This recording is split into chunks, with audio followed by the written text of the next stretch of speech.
కాంగ్రెస్ ప్రభుత్వ తీరుపై మండిపడ్డారు బీఆర్ఎస్పీ నియోజకవర్గ అధ్యక్షులు కృష్ణ.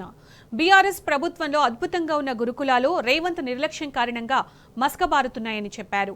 ఈ మేరకు కొండభీమనపల్లి గురుకుల పాఠశాలలో విద్యార్థుల మీద ఎలుకల దాడి సంఘటనకు నిరసనగా ధర్నా చేపట్టారు.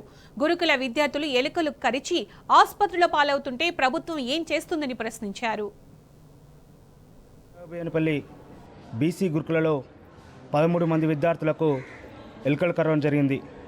మొన్ననే మెదక్ జిల్లాలో రాయంపేటలో 12 మంది విద్యార్థులకు ఎలుకలు కరవడం జరిగింది.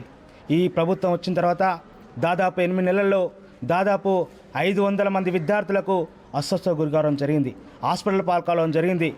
అదేవిధంగా దాదాపు గురుకులాల్లో 36 మంది విద్యార్థులు చనిపోవడం జరిగింది. ఈరోజు గతంలో ఉన్నటువంటి బీఆర్ఎస్ ప్రభుత్వం గురుకుల వ్యవస్థను పేద విద్యార్థుల కోసం, పేద విద్యార్థి నాణ్యమైన విద్యను అందించి నాణ్యమైనటువంటి ఆహారం అందించాలని చెప్పేసి కేసీఆర్ గారు గురుకుల పాఠశాల ఏర్పాటు చేస్తే ఈరోజు ముఖ్యమంత్రి అయినటువంటి రేవంత్ రెడ్డి గారు గురుకుల వ్యవస్థని పూర్తిగా నిర్లక్ష్యం చేసి గురుకులాలు శుభ్రాలు చేయకుండా, గురుకులాల వ్యవస్థను పటిష్టపరచకుండా, అసలు గురుకులాల గురించే పట్టించుకోకుండా ఈరోజు గురుకులాల్లో విద్యార్థులు అస్వస్థకు గురవుతూ ఉన్నారు. ఈరోజు గురుకులాల్లో విద్యార్థులు చనిపోతూ ఉన్నారు.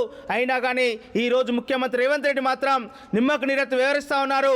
తక్షణమే ఈ ప్రభుత్వం గురుకుల వ్యవస్థను ప్రతిష్టపరచాలి, ప్రతిరోజు పరిశుభ్రంగా ఉంచే విధంగా చూడాలి.